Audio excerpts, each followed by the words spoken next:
Doctor साहब मरीज से, जब तहरा मालूम रहे कि गाड़ी लड़की चला रहल बिया तो रोड से थोड़ा दूर चले के चाहत रहे ना।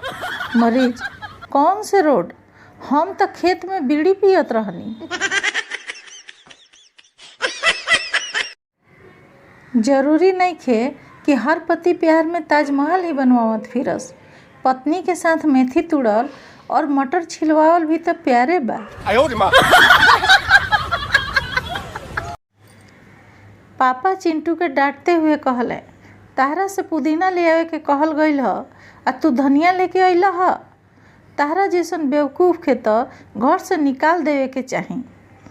चिंटू: पापा चली हम दोनों आदमी निकल चलल जाओ, काहे कि मम्मी कहत रही ह ई मेथी ह।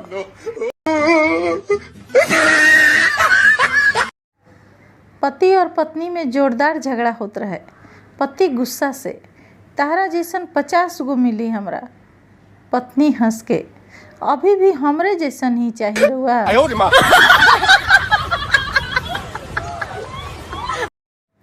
बचपन में हमनी के उहाँ सुतल पसंद करत रहनी है जहाँ से चांद तारा दिखाई देवे, और आज उहाँ सुतल पसंद करनी जहाँ चार्जर लगा सकी।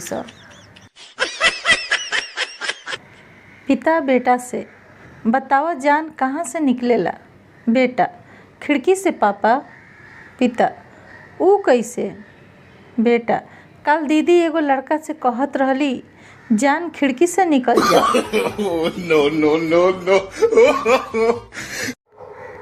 पप्पू बंटू से: तारा कभी केहू से प्यार भइल बा? बंटू: हाँ भइल तो बा यार, पर ऊ मानबे न करेली। पप्पू: काहे, का कहेली? बंटू: कहेली आई लव यू टू।